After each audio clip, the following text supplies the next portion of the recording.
Okay. Can you see if the permissions come through? Sabrina, can you? Yeah, it's recording now. Okay, great. Hi guys, thanks for giving me your time today. So yeah, a bit about me. I'm a psychotherapist based in Birmingham. I'm a training counselling psychologist also. Predominantly my jobs have been in community intervention, so working with families, working with young people, exploring obviously risk and working with suicide risk, of course. I've held roles in psychiatric care as well, and also working towards research in working with lived experience of what suicide planning means to people who want to end their own life through suicide. I also hold a private practice as well in Birmingham. So again, working with wide populations, vulnerable people, again, families, couples, and individuals. Essentially what I'll do today, unless Rena, you want to say any more?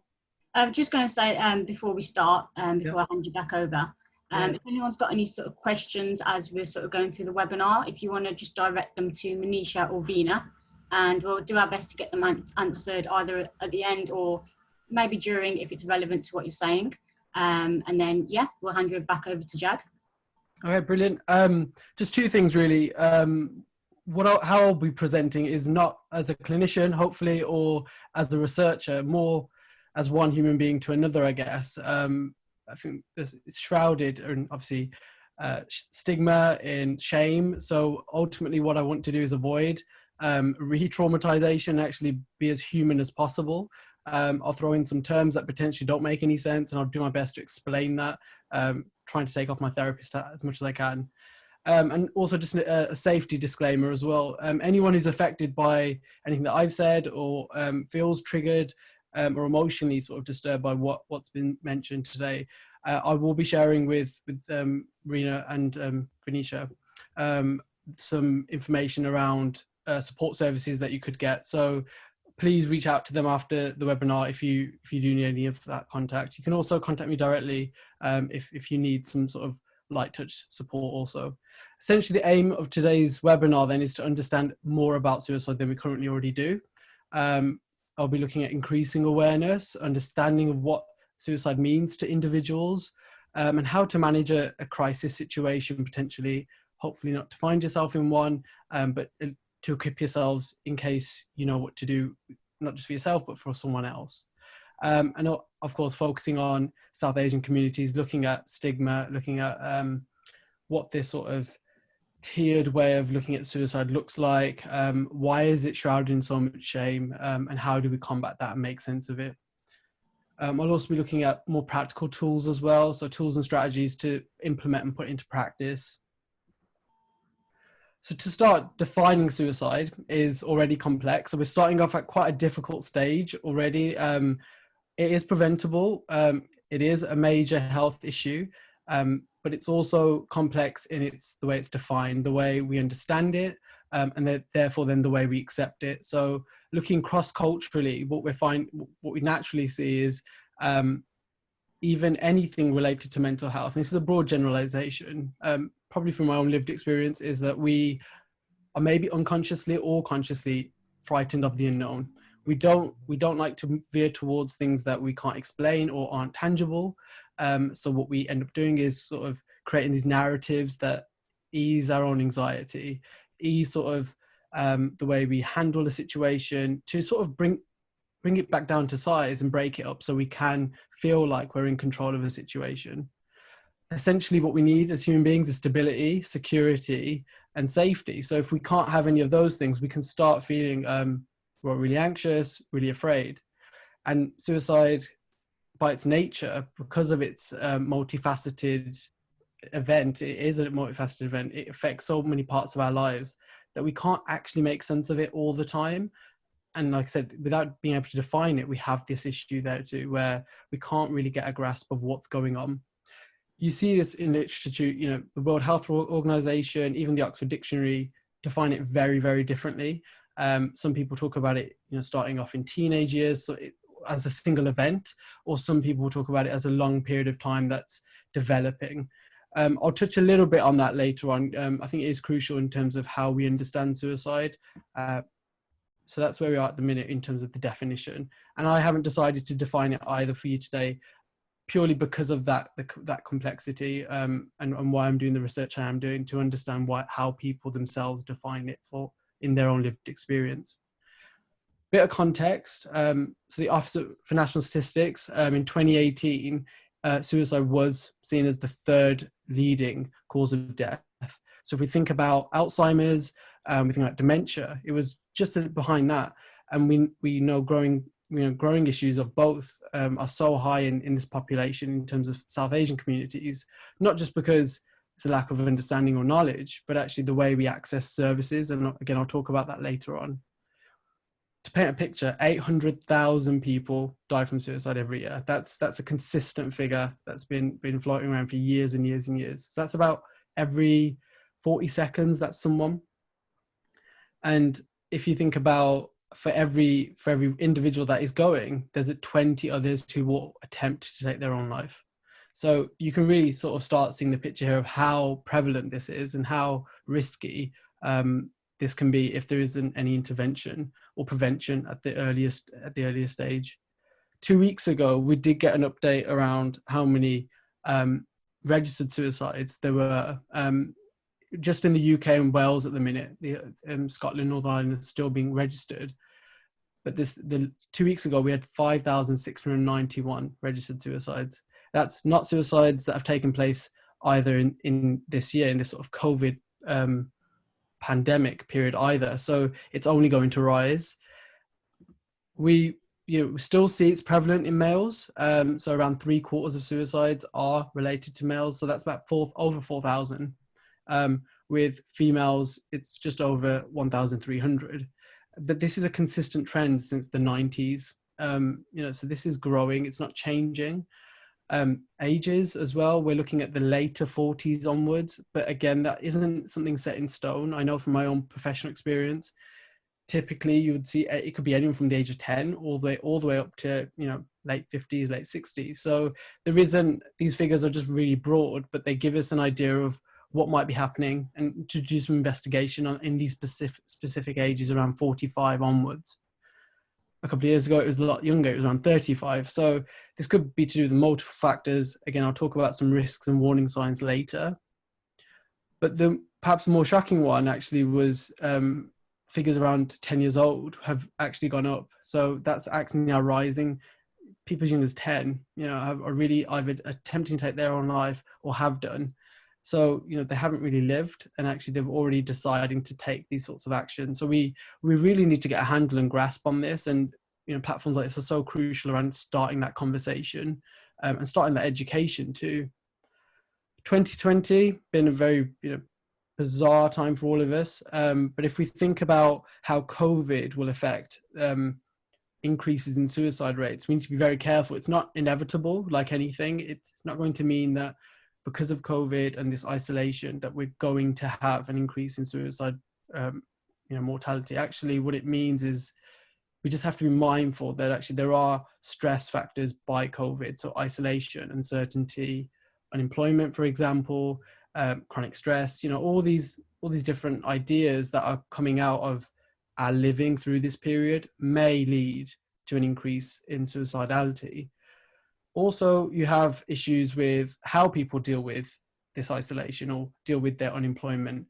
So alcoholism, substance misuse, these can all lead to and exacerbate, our wanting to die or wanting to at least escape the pain that we're in, or if we see that as the only viable option. So it's not to sort of paint this really grey picture that actually COVID is going to cause more deaths, but actually suicidal deaths, sorry, but it is something to bear in mind that actually there will be a long-term psychological impact by this sort of way of living, and that we just have to be, again, a bit more mindful of how we're going to work with that and be with other people in the future. So I just want to say some myths and truths, and these are just 6 that I typically hear, either personally that I've heard myself or as a clinician. So these may jar, and actually that could be of conversation, and maybe we touch on this later on, but I'll go through them now and perhaps give you the response that typically I would give. So for example, a myth that I've typically heard is, once a person is seriously considering suicide, there's nothing we can essentially do.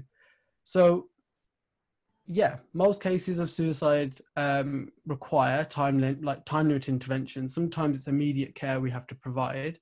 But actually what this is about is saying we need to open up the choices, the options, those avenues that the person is thinking about.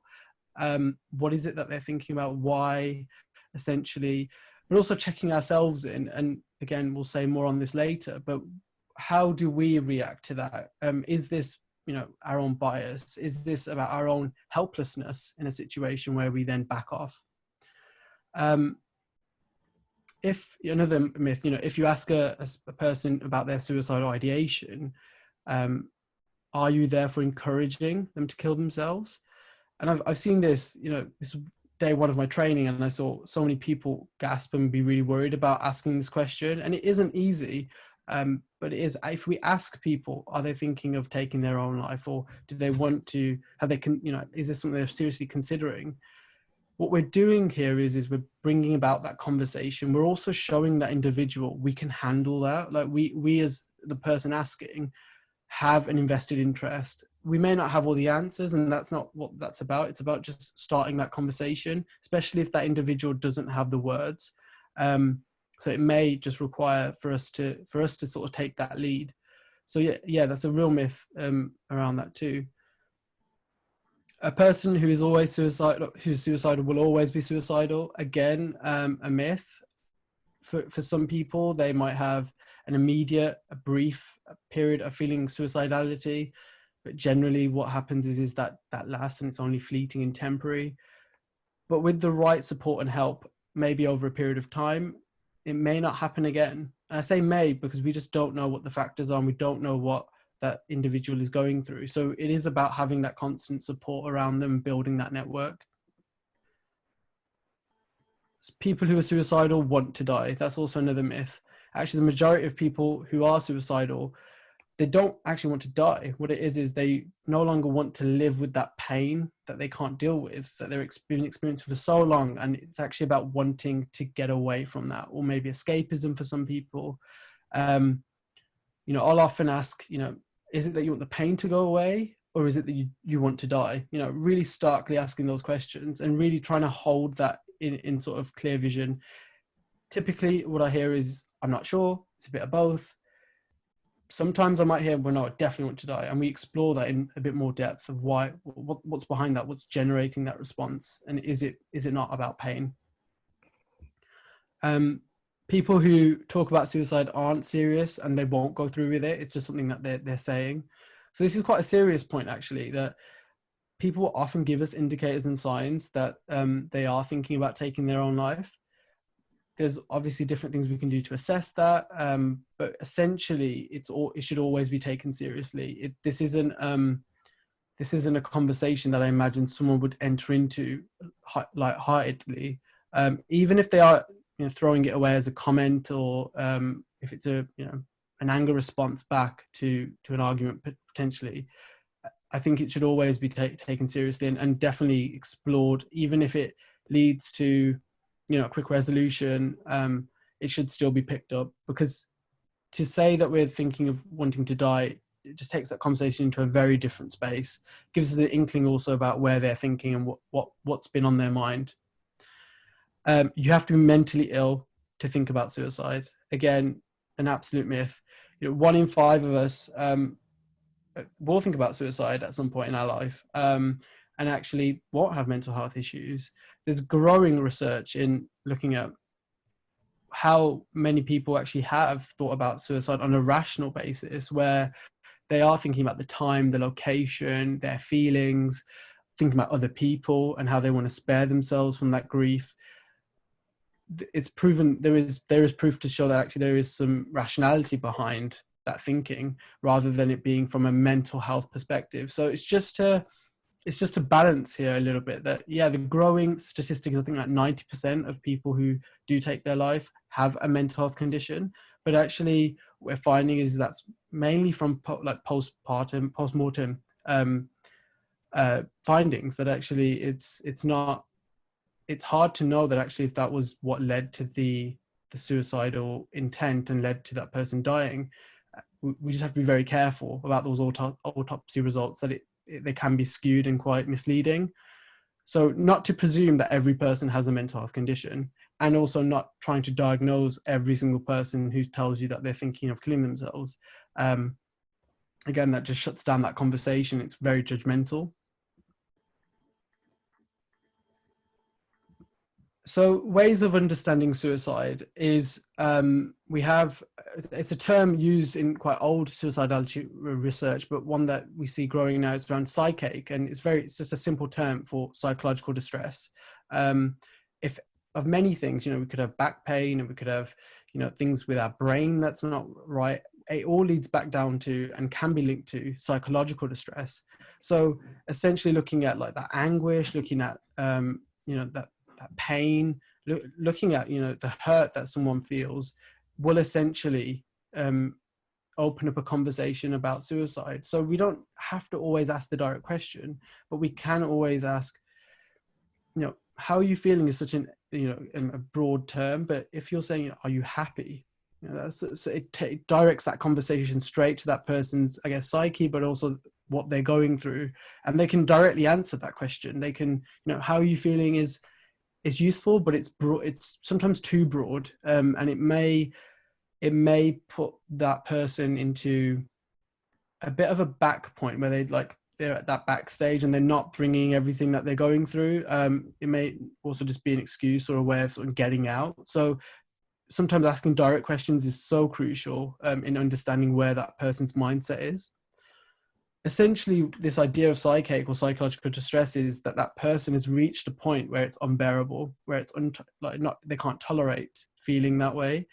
And so this motivates this suicidal thinking, this idea that to address the psychological pain will then ease off, and actually there's a way of surviving life. There's contradiction there. They won't be alive to survive. So this is about that conversation piece, about opening up options and opening up ideas, especially if it's driven by psychache. So risk factors, they're very broad, and I should say they shouldn't be treated in isolation. I imagine, if I read one off here, and I think we've all been through, let's say, for example, loss or conflict, doesn't make us particularly suicidal, but marry it with a few others where we're now thinking about potential. So four levels that I think about suicide: societally, community-based, relationships, and individual. So for the individual, have there been previous suicidal behaviors or ideations? Have they thought about it before, basically? Is there any drug or alcohol misuse or history of that? Any periods of financial loss? So any big dips and changes into their life, and how did they handle that? Did they turn more introvert? Did they lose a sense of themselves through that period? And again, in isolation, that's particularly normal, right? That we go through something and we have to adapt. So it's really important we look at multiple things here rather than just the one thing. Experiences of discrimination, essentially, and actually quite a poignant one right now. Maybe experiences of trauma or abuse, whether that's historic or one-off. Is there something going on there that we need to be thinking about? And one that definitely strikes me, and perhaps if people remember, but inappropriate media reporting. Like that, essentially, we've seen celebrities who have taken their own life because of this sole reason that actually it's their image that's being portrayed in a way that's damaging, but it dehumanizes them. And what we essentially need to do is bring back as much human nature to this issue, which one of them is talking about it. We're social beings. We need each other. So to talk about something like this, yes, difficult. It's really necessary. Some warning signs. Again, looking at these through like feelings, thoughts, physical nature, and behaviorally. If we think about like depression, anger, again, in its own right, we may not be so worried. But if we start merging that with helplessness, with guilt, with shame, we may start then questioning other parts of ourselves.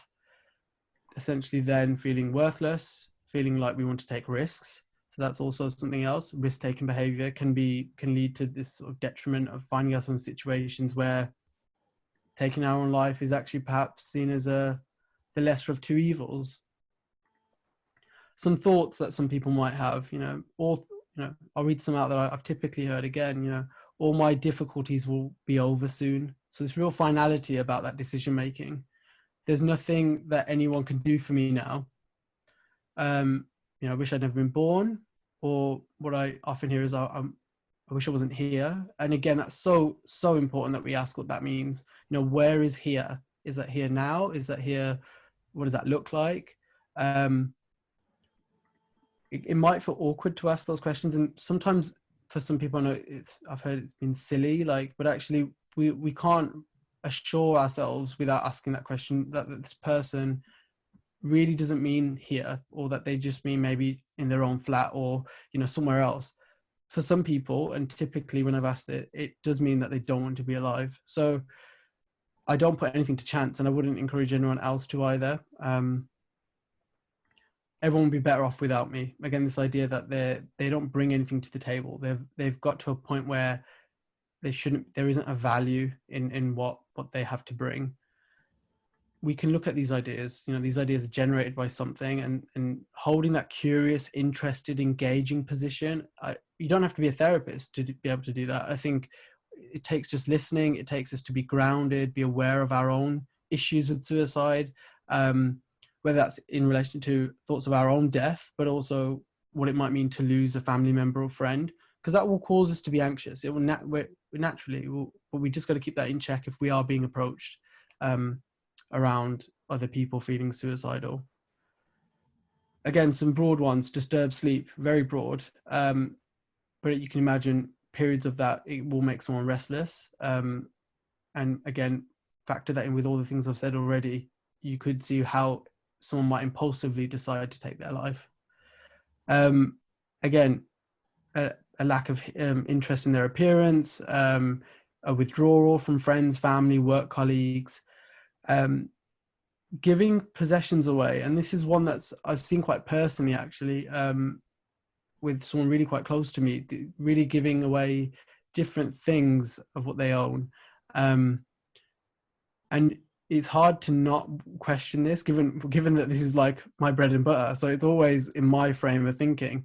But recently seeing them sell and get rid of a lot of stuff. And this could just be, summer cleaning, winter cleaning, whatever that is. Or it could essentially mean,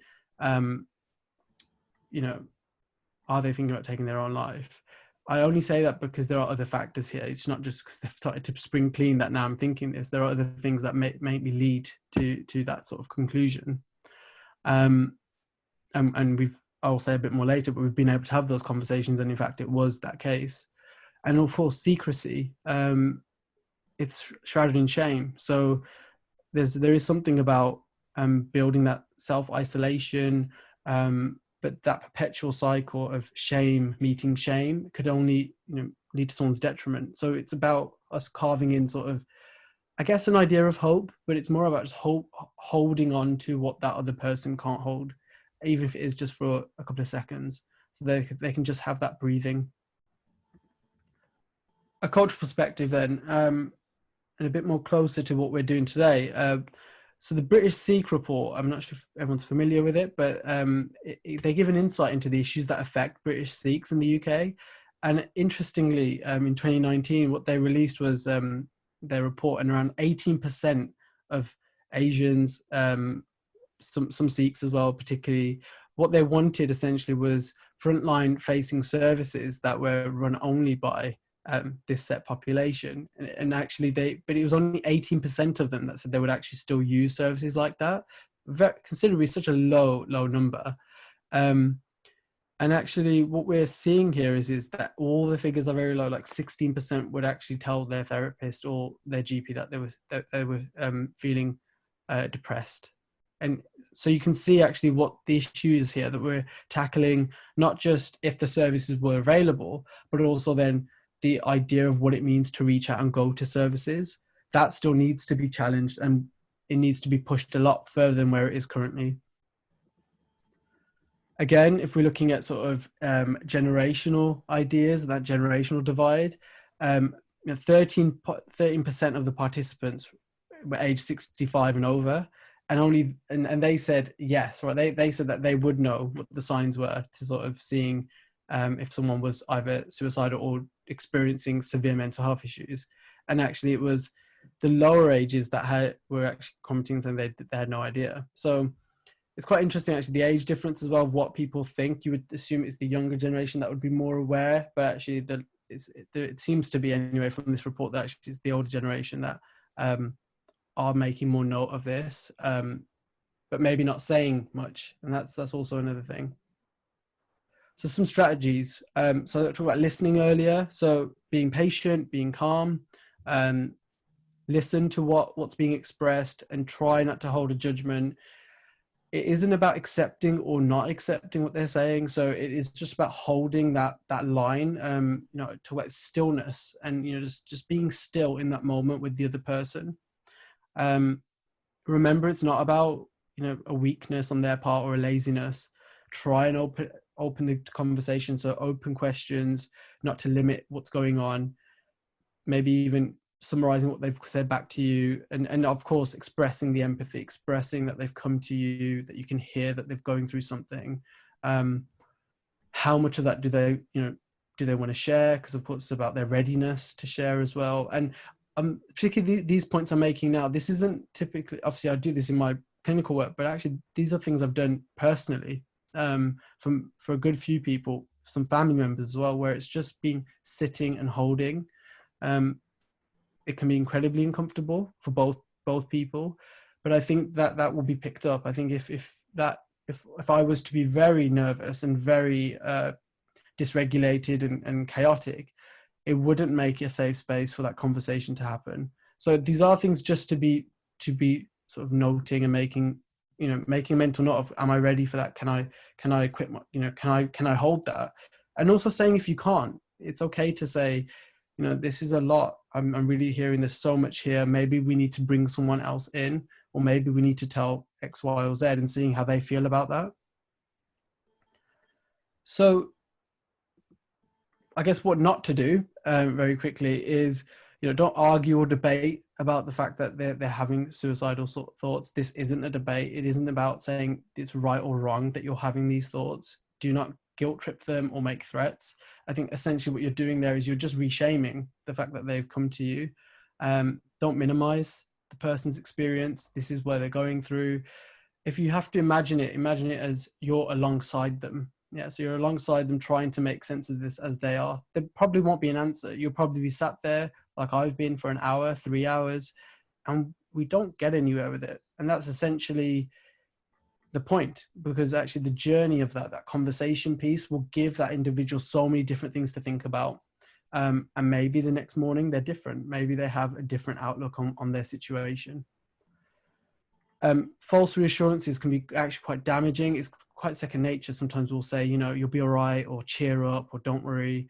Actually, it just shuts down that conversation. It shuts down that you potentially can't hold what they've got to tell you. Interrupting with your own stories. I'm not sure if you guys are familiar with this one, but I definitely am, where I've gone and needed help, and actually it's, well, back in my day, or the way I've dealt with this, it really just negates the whole thing, and it sort of makes it about the other. If anything, making me in those situations feel like wasn't heard, wasn't even interested in. Again, I've said don't diagnose. I think it's very, very, second nature sometimes for all of us, whether we're clinicians or not, just to sort of say, oh, well, you were a little bit depressed, or maybe it's your depression that's doing this. Maybe you need to up your depression medication. We just have to be careful of all this. It's really, can really send off like negative reactions. And the term suicide, so language is so crucial. Essentially, we try and move away from this idea of committing suicide, or it was successful or unsuccessful, or they're a jumper. I heard that one yesterday. What we're trying to do here is to de-stigmatize, de-shame all of this. So ended their life. It was suicide.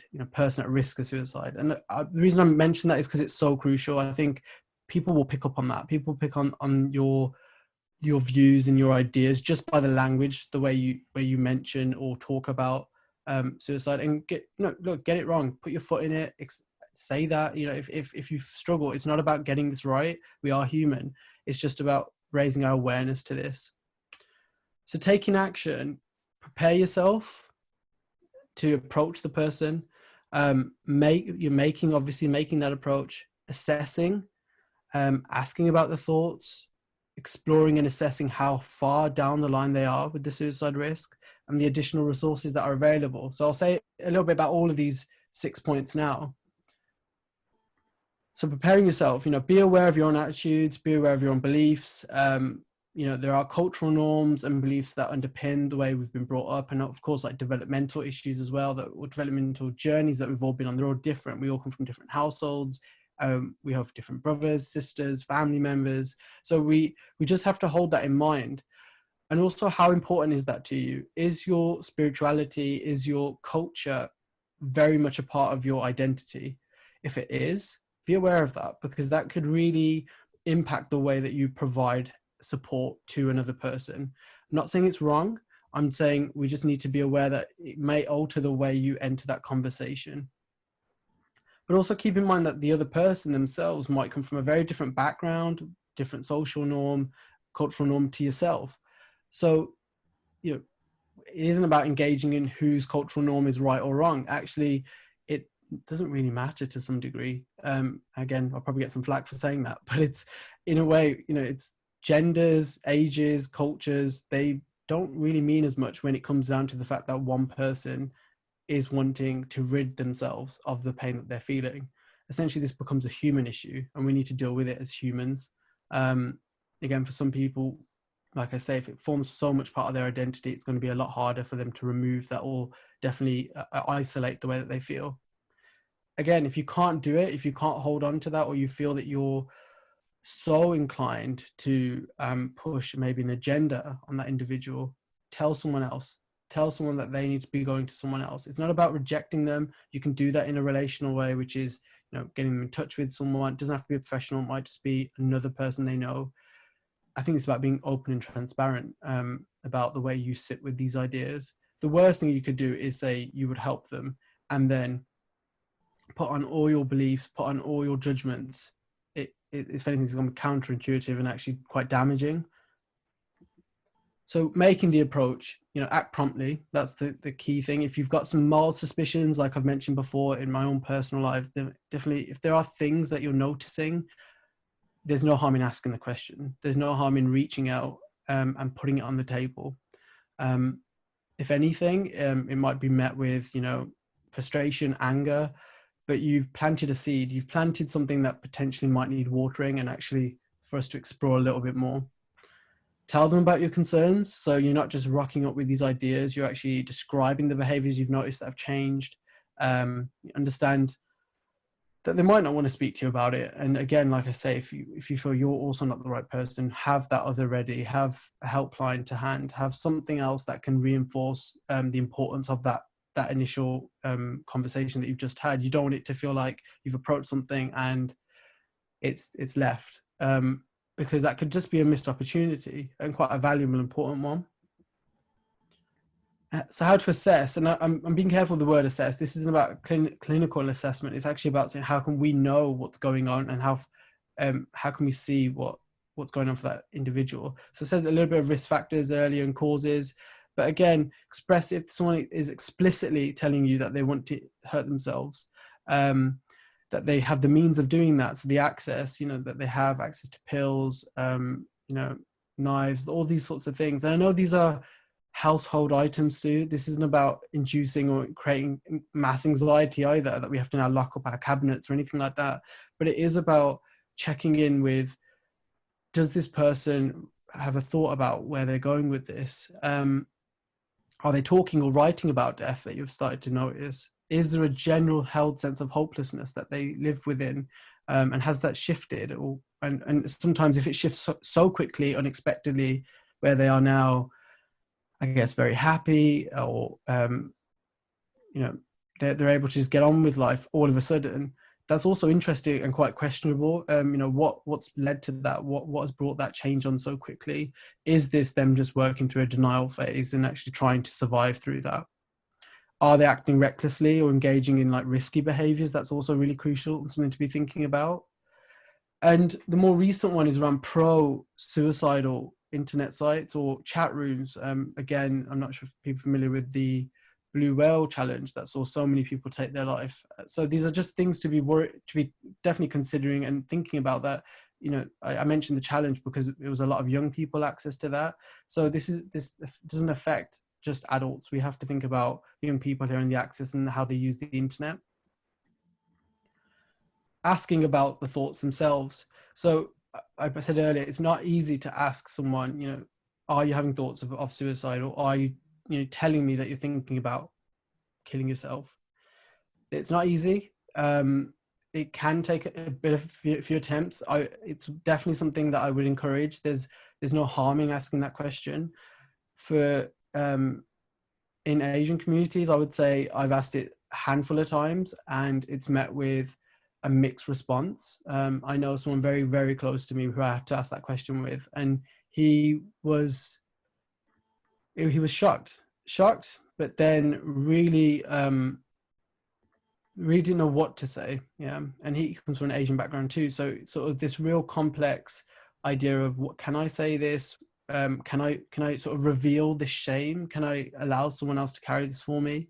And you know, this wasn't in a, I said, like saying it was not in a clinical profession. This was more as a personal way of getting to know someone.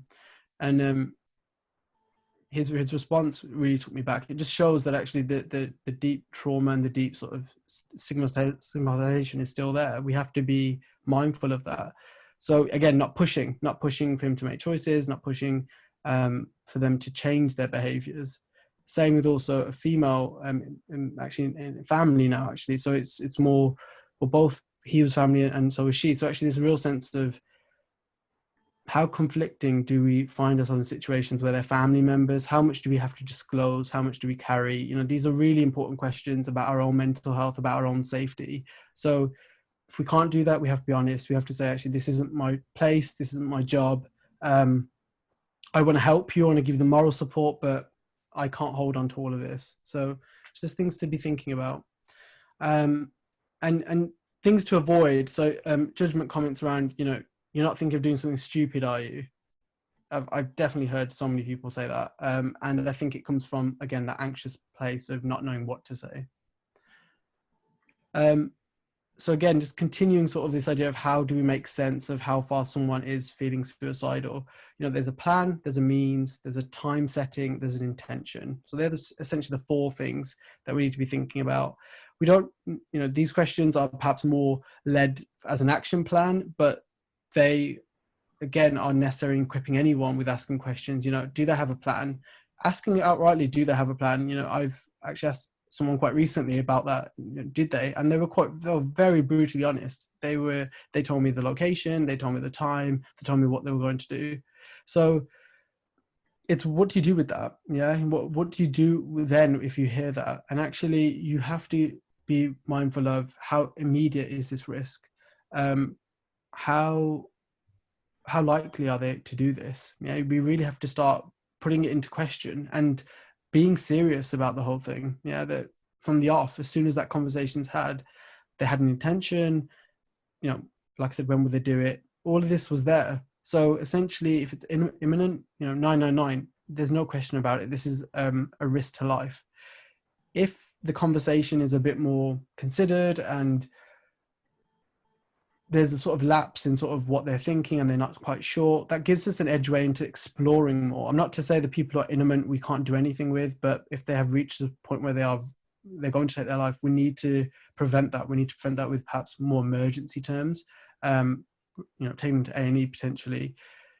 Don't leave the person alone, whether they're in, I'm taking my life right now, or, you know, I have fleeting feelings and I've had these for like 10 years. Just don't leave them alone for that period. Let them know that you're there. Hold that space for them. And often some people will say that they hear voices. Again, another different topic, but so crucial for this. You know, this, again, another thing that's unknown, another thing that will cause us distress, because we can't do much with the noises, with the voices. If anything, what we can do is ask what they're saying. get them to engage with the voices that are being heard. Again, is this just another voice that's used for rationalizing their experience to keep them more grounded? It could be a voice that keeps them alive, you know. So we're not here to judge people having voices either. These might just be parts of the psyche that are emerging because of the high level of distress the person is going through. So yeah, just invite conversation is what I would say for that. So how to sort of simplify this? I use CPR, yeah, current plan, prior behavior, and resources. So again, talked about the plan. Have they got that? Is it clear? Any prior behavior, any sort of issues where they've tried to take their own life or risk-taking behavior. Just to point out that in its isolation doesn't mean that they are suicidal, but actually, again, a combination of things, it could mean that they could be. And the resources, so, you know, do they have a strong network of support around them? Do they have the access to means of that support, or are they already using some level of support, which, you know, if they need help with, to re-tap back into? So some resources, you know, helplines and apps are really crucial, I would say, even now, given the current period.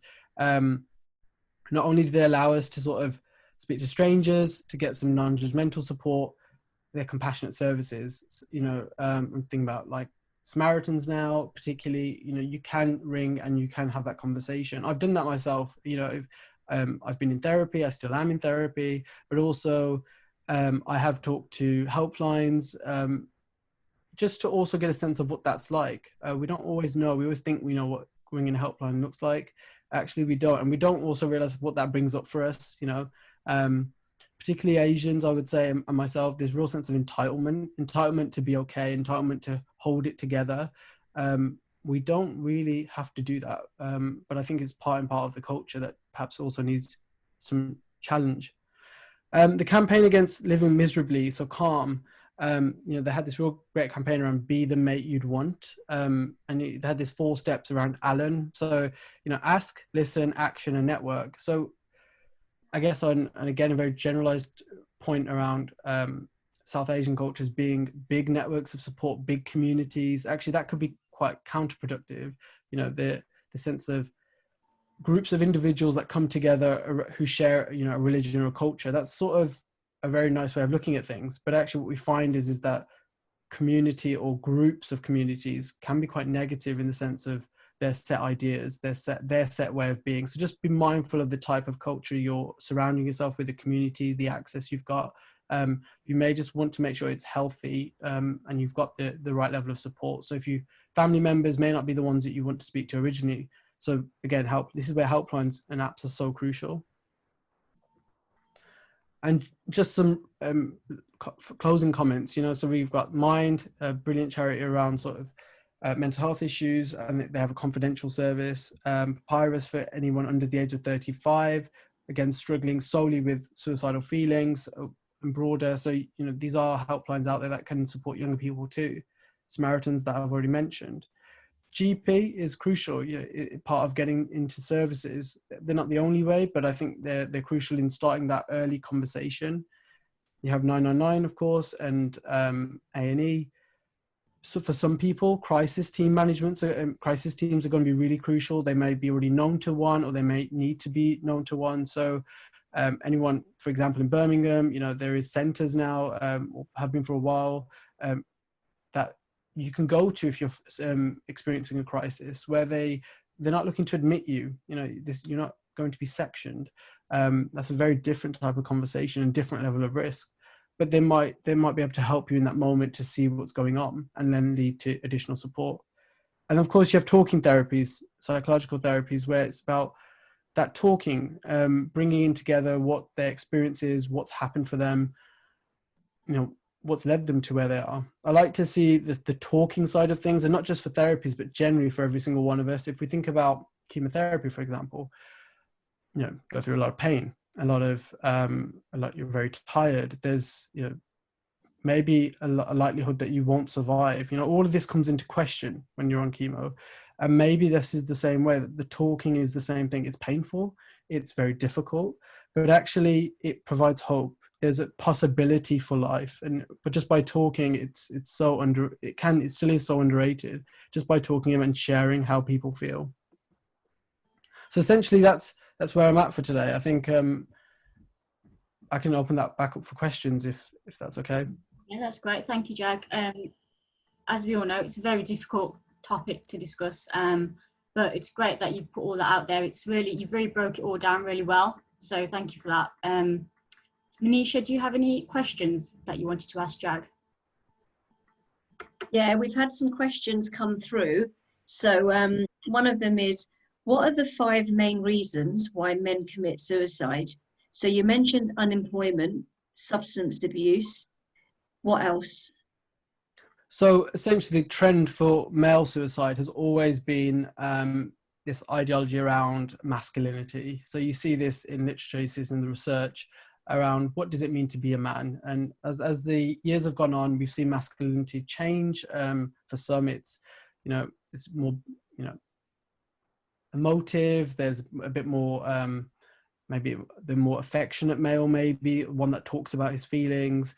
But essentially what we're seeing is this role change. What does it mean to be a man in a home, and what does that mean essentially for Sikh men or men in South Asian culture, given that that's predominantly how we're sort of rooted. I imagine, that I believe as well that actually it is seen as the man's role to be X, Y, and Z.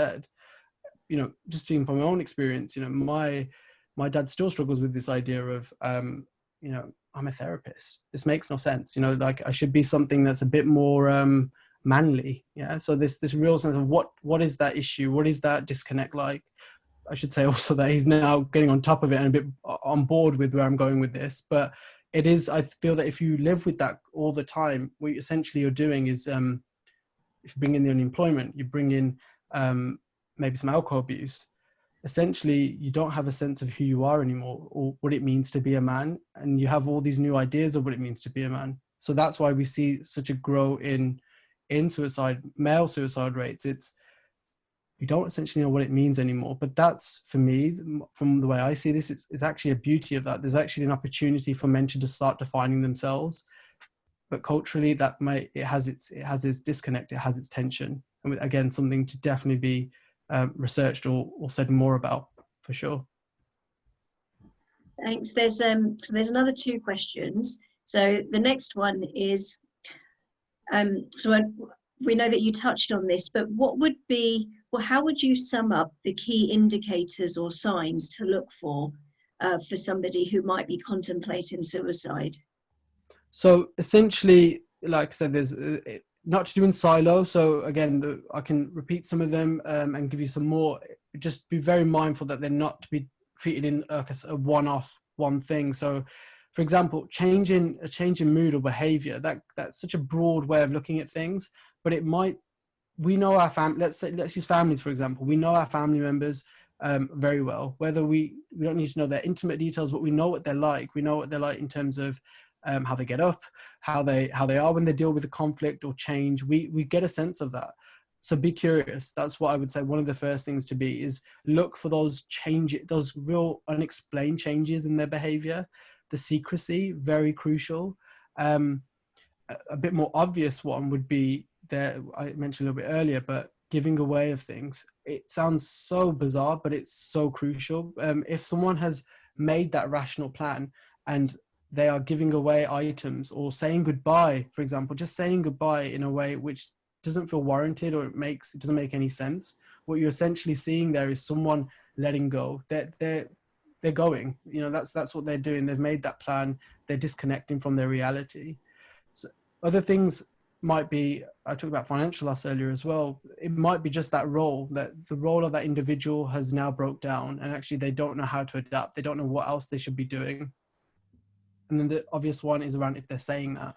If they're saying or joking or even making flippant remarks around, I should just be dead then, or what's the point in living anymore, or what is the common what's the point? And actually that isn't a suicide related question as such, but it is something to be invested in. And what does that mean? Is it about their values? Is it about their self-esteem?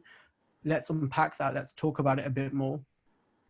As you can hear, you don't really need essentially a lot of suicide specific training. This is just about asking asking useful questions and helpful questions. I was about to say right and wrong. That's not what it is. It's about asking something that's going to promote more discourse and conversation. And yeah, if there's been any trauma or conflict, I would say that's definitely another indicator. Probably no more than 5, so sorry, but it isn't that clear cut. There's so many. Thanks. Jags, I've got a question. Do you think just as someone is terminally ill, they can be terminally ill with bad mental health? So I think someone could be terminally ill. The mental health side of things, again, I'm quite, and again, many clinicians may disagree with this. I try to take a step back first before I jump in with the idea that there is a diagnosis or there is, this is down to mental health. What we need to be doing is creating space, essentially creating space. As human beings, we need to know what's going on for that other human being. Someone is terminally ill and they're saying, well, look, I'm terminally ill and I need to die and that's the way I need to do this. It's still about exploring what that is. Obviously, in some countries, it's illegal to do that. So we just need to be mindful of what is the intent. What is, is the risk actually, has this person got a terminal illness and they're saying, well, I'm taking my life into my own hands. As clinicians, I'm now speaking solely as a clinician, we have to be very careful about our ethics, very careful about the way we work and monitor that. Again, like I mentioned, it can be illegal to do that. As human beings, it becomes a moral question around what do we feel is right or wrong. My always take on this would be to learn more, educate, be curious, and then intervene if possible or if needed. And for having the right support, if someone is terminally ill, they will have access to different types of support. So making sure that they're continually involved in that conversation. It can be incredibly lonely if you're thinking, if someone is 1, terminally ill, but 2, really considering that actually that's their own way of living. And I bring this in because I currently work with someone who's a cancer patient, and the idea here is that suicide makes complete sense. It makes complete sense to them. They don't want to act on it because we're exploring that pain of what it means to have cancer. So it's a very different thing. But I can see there is validity in that question. I imagine many clinicians have to deal with that, and generally every person has to deal with that. What's the best thing for that person? Sometimes it's not. Yeah, like I say, it's not so clear cut. Got another question in as well. Do you feel there's a rise in suicides due to family separation and separation from their children? It's a very, very, very good question. Hard to say if there is a rise or there will be. I know what perhaps I quite confidently will say what perhaps could bring about a more of the disturbance, which is that lack of narrative, that lack of joining up. Let's say a family have broken up, have 2 kids, have the divorce or the custody battles, they have all of that going on. The parents are very much involved in their own drama and what's going on, but it's that education piece, it's that conversational piece with the children, what is happening.